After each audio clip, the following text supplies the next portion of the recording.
This is One-on-One.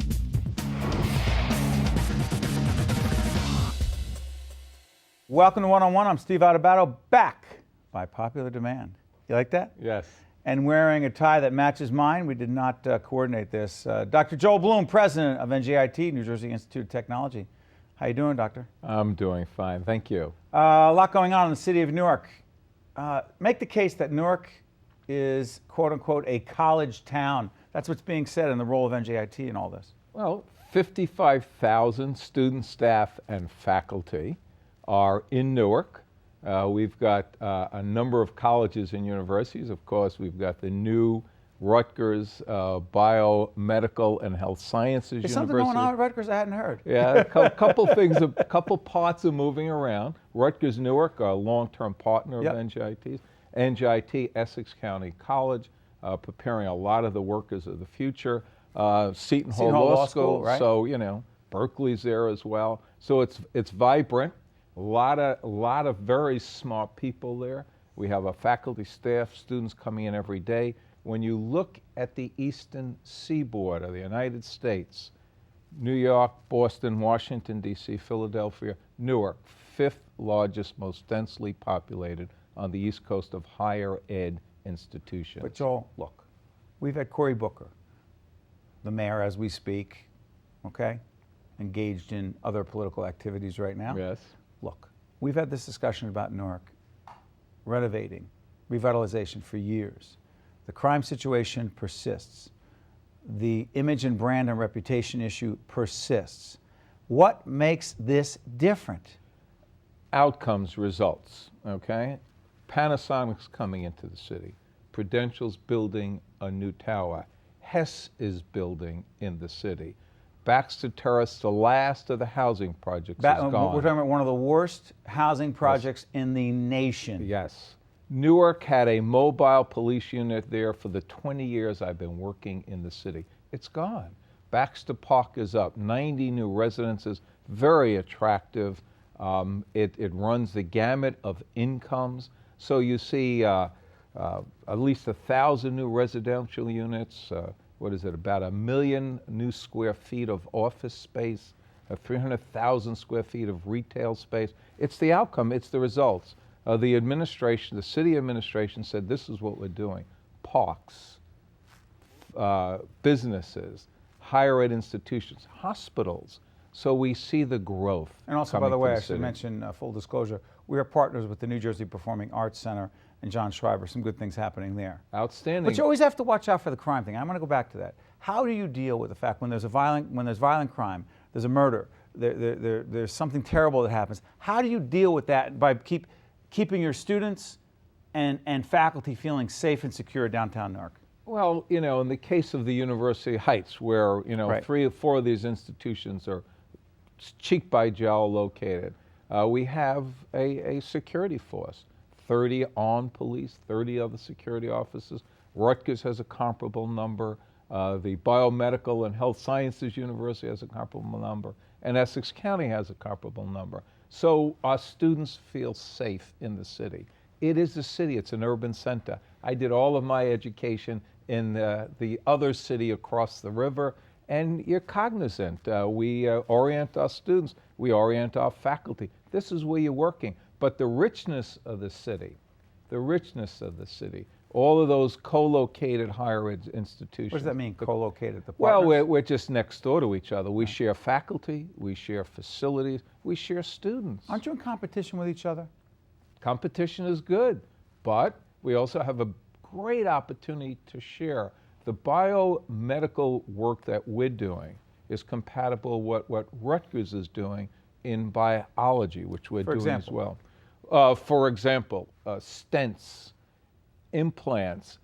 Implants are basically designed by engineers. Now, the medical technology that you add to the implants comes from a University of Medicine. It comes from a Rutgers Newark biology department as well as our own. So that's where the partnerships come. As you probably have heard in the past, we have federated departments. We may have one chairperson at Rutgers Newark across the street, and our faculty are part of that department. There is a significant savings here for students, staff, and faculty. We don't hire in many ways where we can share. So our humanities social sciences faculty work closely with the Rutgers faculty. Joel, your job, the role of a higher education institution has changed dramatically. I mean, you're one of our academic partners, and we've had this discussion for a while, but I'm struck beyond the academic, beyond the research, beyond the teaching piece, I am struck by the economic development activities, the dorm activities, the fact that your institution is so engaged in building dorms, and those dorms are not just regular college dorms, but are so engrossed in retail activities, as we're looking for some pictures right now, that you see that as part of the academic higher ed mission, which some might say, why is a college involved in that? Well, you're involved in it, one, to attract students to your colleges, as well as your faculty and staff. The environment is critically important in the workplace, in the living place. You can eat there, you can recreate there, you can have social settings there, you can tune into any network, any app that you'd like access to. That's what a learning community is about. So what we're promoting here is a learning community. We have a residential honors college, 360 students living on 4 floors.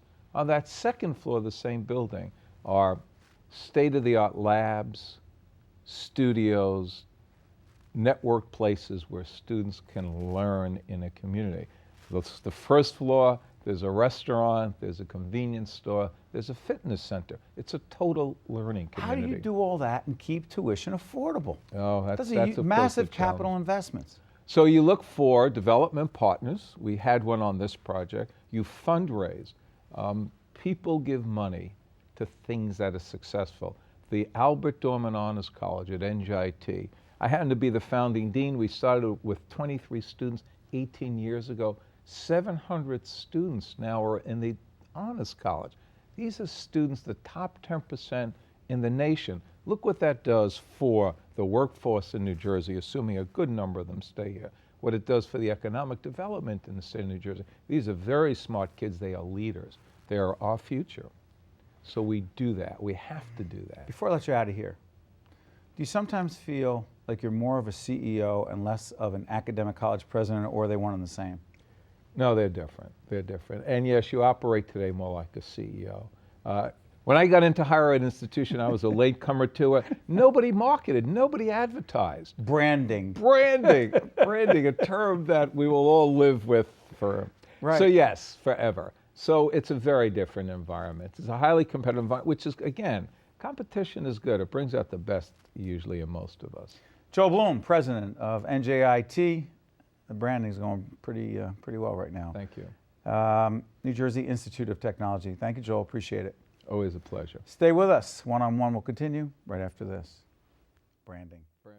One-on-One with Steve Adubato has been a production of the Caucus Educational Corporation, celebrating 25 years of broadcast excellence. Funding for this edition of One-on-One has been provided by the New Jersey Education Association, Wells Fargo, New Jersey Manufacturers Insurance Group, the law firm of Gibbons PC, Cohn Resnick, and by New Jersey Natural Gas.